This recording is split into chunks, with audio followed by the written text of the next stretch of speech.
Hi, and welcome to my channel. My name is Kim. I thought for this video I would do a Women's Prize long list prediction and rank all of the books. So at this point, I have read 13 out of the 16 long listed books, which is a fair amount for me to achieve. Normally, I usually hit about 10. And I just got a hold of Pod yesterday. So hopefully I will be done it in time for the winner on Wednesday. And I'm going to do a reaction video on Wednesday as well. So that's exciting. And I should start off by saying that I think that in the past couple months, with the Women's Prize long list and with the International Booker long list, that this has been a couple months of stellar reading. I think both of the long lists were incredible and filled with great choices and a lot of debut novelists and a lot of new to me authors that I'm definitely going to be following from now on. So let's get started with how I'm ranking the shortlist and my prediction for winner.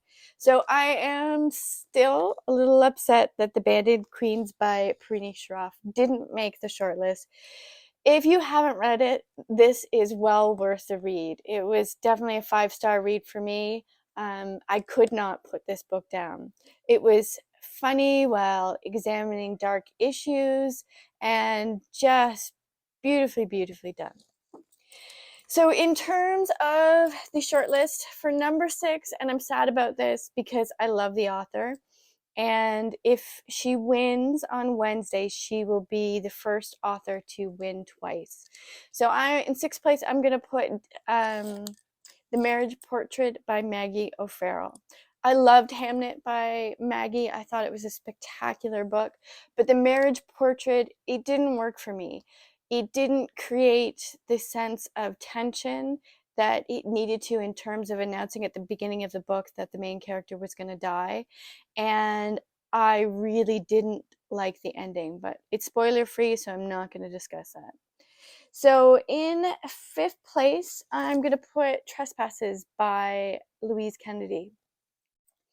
I thought it was a really good book in terms of sense of place for the Troubles in Ireland, but I just found it to be too predictable in terms of plot, and I wasn't all that engaged with the main character.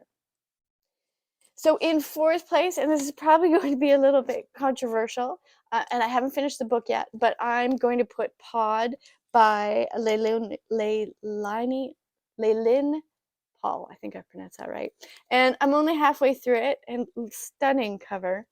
Um, a lot of people don't like this, and I struggled with the first 50 to 60 pages because I think trying to get inside the head of a dolphin and the community and the social structure for the dolphins is going to make anybody uncomfortable. So I think that if you push past that and just sort of move on from the spinning and all the sex and the harems, it arrives at a really interesting and experimental Wednesday.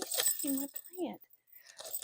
Oh, it arrives at a really experimental place. But my thoughts on this will be out on Friday because I'm going to incorporate it into a reading vlog. So that's what I'm listing for 4th place.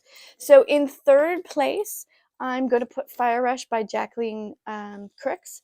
I listened to it on audiobook with narrated by Leonie Elliott, and I highly recommend the audiobook. I just thought it brought such another level of understanding and appreciation to this book because there were little snippets of music, and because there was chanting and singing, and the poetry was just resonated with me.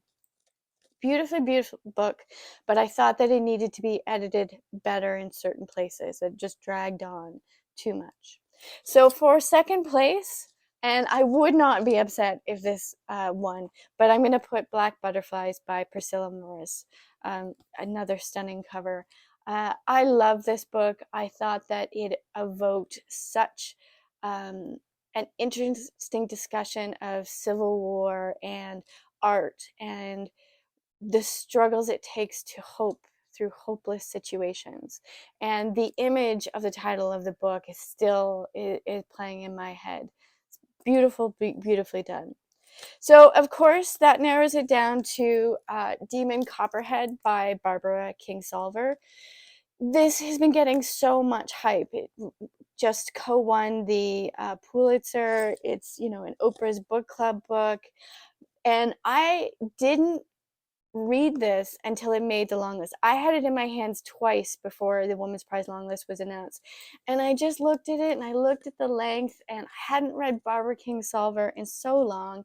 And the Oprah sticker just really put me off because I thought, oh, this was an author that, and Oprah sticker was did amazing things for me at a certain age at a certain time in my life, but I thought that I had just matured past that. But boy, was I wrong. And I would highly recommend the audiobook as well, whose name I'm going to have to look up for a second. Sorry. By Charlie Thurston. Did an amazing job, had such an incredible Southern drawl that it made like a 22-hour book fly by. So this is my prediction.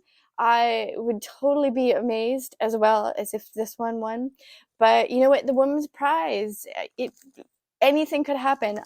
I did not predict Piranesi to win when it did. So exciting times. The prize is going to be out in 2 days. And thank you for spending your time with me. I hope to see you on Wednesday. And please like and subscribe. See you soon.